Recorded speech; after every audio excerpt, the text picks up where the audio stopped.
এই যে আপনাদের গ্রেপ্তারি হলো, আমরা পরের পর দেখলাম জুনিয়র ডক্টরদের সঙ্গে বৈঠক ব্যর্থ হয়ে গেল মুখ্যমন্ত্রী শুধুমাত্র একটা বিষয়কে কেন্দ্র করে লাইভ স্ট্রিমিং। আপনাদের আন্দোলন কোথায় দাঁড়িয়ে রয়েছে, কি পরবর্তী পদক্ষেপ, সবটা নিয়ে জানতে চাইব।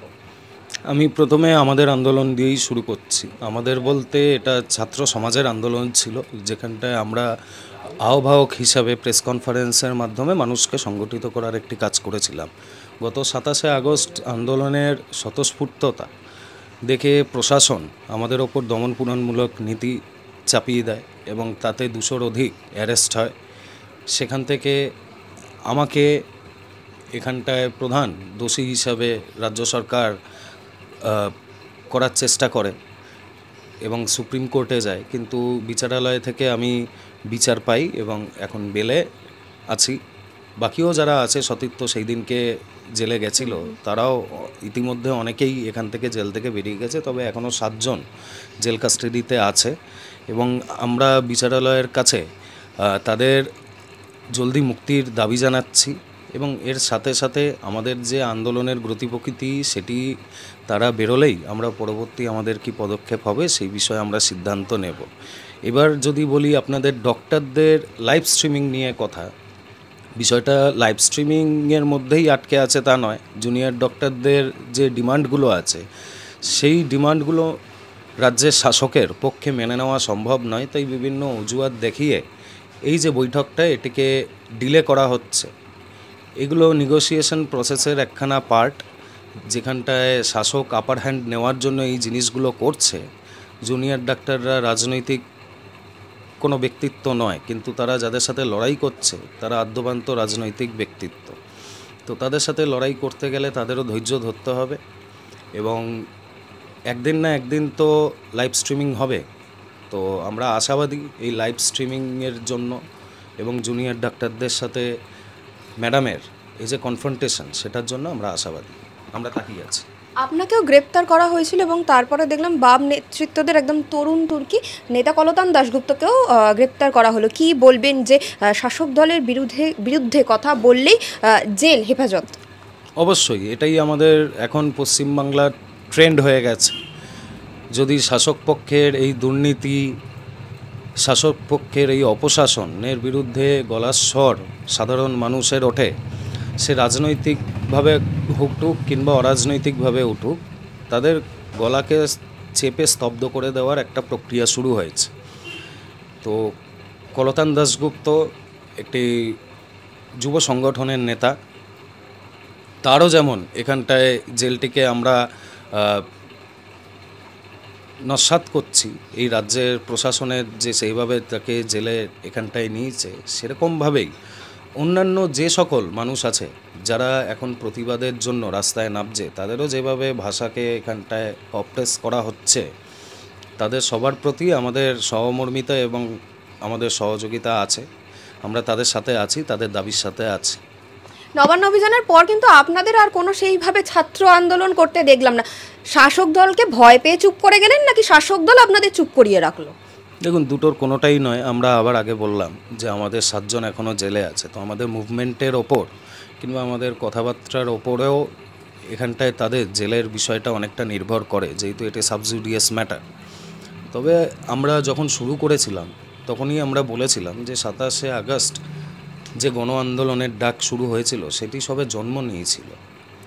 তো সেই জন্মের পর থেকে এখন এই আন্দোলন বাল্য অবস্থায় আছে এবং এটির একদম পরিণতি পাবে যেদিন আমরা দিদির জন্য প্রকৃত বিচারটি নিয়ে আসতে পারবো। তো কিছুদিন থেমে থাকা মানেই আমাদের আন্দোলন স্তব্ধ কিংবা ভয় কিংবা জড়তা, এটা একদমই নয়। আমি এর আগেও বলেছি, কোনো সাম দাম দ্বন্দ্ব ভেদ দিয়ে আমাদের এই গণ আন্দোলনকে আটকানো যাবে না। কোনো রকম রাজনৈতিক স্বেচ্ছাচারিতার মাধ্যমে আমাদের এই আন্দোলনকে আটকানো যাবে না। এটা এখন আমাদের হাতেও নেই, এটি জনগণের হাতে চলে গেছে। আমরা চুপ নেই। আগেরবার আমরা অসংগঠিত অবস্থায় এই আন্দোলনটি করেছিলাম, এবার আমরা সংগঠিত হওয়ার চেষ্টা করছি। এরপরে যে আন্দোলন হবে সেটি অবশ্যই সংগঠিত আন্দোলন হবে। আপনারা বলছেন ছাত্র আন্দোলন, কিন্তু জনগণের একাংশ বলছে যে না, এটা তো বিজেপির। শুভেন্দু অধিকারী রয়েছে, বাকিরা রয়েছে, সুকান্ত মজুমদার থেকে শুরু করে বাকিরা রয়েছে। তাহলে আপনারা কি থাকছেন নাকি বিজেপির মেন ব্যাকবোন?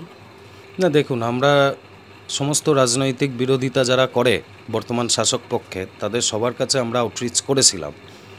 সেক্ষেত্রে মীনাক্ষী মুখার্জি, অধীর রঞ্জন চৌধুরী, আইএসএফ নেতা নওশাদ সিদ্দিকীর কাছে আমি ব্যক্তিগত প্রচেষ্টায় তাদের সাথে সম্পর্ক করার চেষ্টা করেছি, যদিও হয়ে ওঠেনি।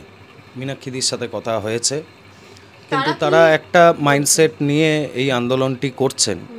তাদের একটা প্রিডমিনেটেড মাইন্ডসেট আছে, তো তাদের মাইন্ডসেটকে আমি তাদের ওপরেই ছাড়লাম। আমরা কিন্তু এই আন্দোলনটি কোনো রাজনৈতিক দলের জন্য করছি না। আমরা এই আন্দোলনটি কোনো রাজনৈতিক দলকে ডিভিডেন্ড দেওয়ার জন্য কিন্তু করছি না। এই আন্দোলনটি সবার প্রথমেই উল্লেখ করা হয়েছে, এই আন্দোলনে কোনো জাতি, ধর্ম, বর্ণ, অর্থ, লিঙ্গ বৈষম্যের ঊর্ধ্বে উঠে মানুষকে আমরা আহ্বান জানিয়েছিলাম। তো আগামী দিনেও আমরা এই লাইনেই থাকব।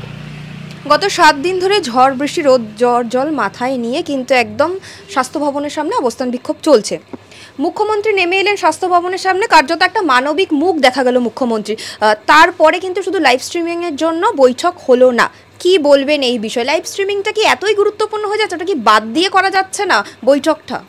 না, দেখুন, লাইভ স্ট্রিমিং কেন গুরুত্বপূর্ণ, এর কারণ হচ্ছে যে আমাদের মুখ্যমন্ত্রী, রাজ্যের মুখ্যমন্ত্রীর যা রাজনৈতিক গতি প্রকৃতি আমরা ইতিমধ্যে দেখেছি, দেখে বড় হয়েছি। তো পশ্চিমবঙ্গবাসী জানে তিনি প্যাথোলজিক্যাল লায়ার।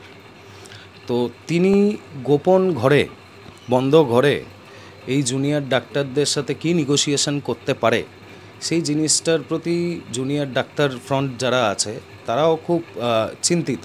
তো তারাও সেই বিশ্বাসযোগ্যতা দিক থেকে মমতা ব্যানার্জি পিছিয়ে আছেন।